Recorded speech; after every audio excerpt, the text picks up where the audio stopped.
ரொம்ப சிம்பிளான, ரொம்ப பவர்ஃபுல்லான ஒரு விஷயத்த பத்தி பேசப் போறேன். நம்ம எல்லாரும் நம்ம வாழ்க்கையில ஏதோ ஒண்ணு மிஸ்ஸிங்ன்னு ஃபீல் பண்ணிட்டே இருக்கோம்.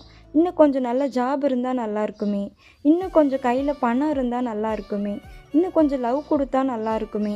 அப்ப சந்தோஷமா இருப்போம்னு நெனைப்போம். ஆனா, த மேஜிக் புக் சொல்ற ஒரு உண்மை என்னன்னா, சந்தோஷம் வரதுக்கு முன்னாடி நன்றி உணர்வு இருக்கணும். அதுதாங்க கிராட்டிட்யூட்ன்னு சொல்லுவாங்க. கிராட்டிட்யூட் வந்த அப்புறம் தான் சந்தோஷம் ஆட்டோமேட்டிக்கா ஃபாலோ பண்ணும். கிராட்டிட்யூட்னா பெரிய பெரிய விஷயம் இல்லைங்க. டெய்லி நம்ம இக்னோர் பண்ணுற சின்ன சின்ன பிளெஸ்ஸிங்ஸ் தாங்க. இன்றைக்கி காலையில் எழுந்ததும் என்ன கஷ்டம் இருக்குதுன்னு யோசிக்காமல் இன்றைக்கி நான் எழுந்திருக்கேன் அதுவே ஒரு பிளெஸ்ஸிங்ஸ்ன்னு யோசித்தா நம்ம நாளோட எனர்ஜியே வேறு மாதிரி மாறுங்க. இந்த புக் சொல்கிறது என்னென்னா, நம்மக்கிட்ட இருக்க சின்ன விஷயத்துக்கு கூட நன்றி சொல்ல ஆரம்பித்தாலே நம்ம வாழ்க்கையில் இல்லாத விஷயம் கூட கொஞ்சம் கொஞ்சமாக வரும்னு. நமக்கு இன்றைக்கி சாப்பாடு கிடச்சிருந்தா நன்றி சொல்லுங்கள். நமக்குன்னு ஒரு வீடு இருந்தால் நன்றி சொல்லுங்கள். நமக்கு டெய்லி மூச்சு இருந்தால் அது ரொம்ப பெரிய பெரிய நன்றி சொல்லுங்கள்.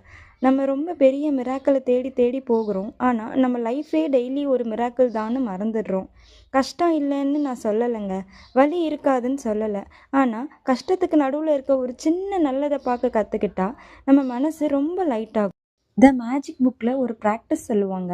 நைட்டு தூங்கும் முன்னாடி இன்றைக்கி நடந்த 3 நல்ல விஷயத்துக்கு நன்றி சொல்லுங்கன்னு. பெரிய விஷயம் வேண்டாங்க. இன்றைக்கி யாராவது நம்மகிட்ட சிரித்து பேசினாங்க, இன்றைக்கி நான் சேஃபாக வீட்டுக்கு வந்தேன், இன்றைக்கி நான் எனக்கு பிடிச்ச பாட்டு கேட்டேன், இதெல்லாம் போதுங்க.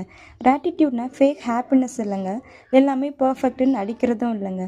இது ஒரு அக்செப்டன்ஸ். இந்த மொமெண்ட் போதும்னு மனசு ஒத்துக்க கற்றுக்கிற ட்ரிக்ஸ் தாங்க இது. நம்ம கிரேட்ஃபுல்லாக இருந்தால் ஃபியர் கொஞ்சம் கொஞ்சமாக கம்மியாகும், கம்ப்ளைண்ட்ஸும் கம்மியாகும், அமைதி ரொம்ப அதிகமாகும். இன்றைக்கி இந்த வீடியோ முடியும் போது ஒரு சின்ன ட்ரை பண்ணுங்கள். நம்ம லைஃப்பில் இருக்க ஒரு விஷயத்துக்காக மனசார சின்சியராக நன்றி சொல்லுங்கள். அது தாங்க மேஜிக். அந்த மேஜிக் வெளியில் இல்லை, நம்ம மனசுக்குள்ளே தான் இருக்குது. இந்த பதிவு யாராவது ஒருத்தரோட நாளை அழகாக மாற்றினா அதுவே எனக்கு பிளெஸ்ஸிங்ஸ் தாங்க.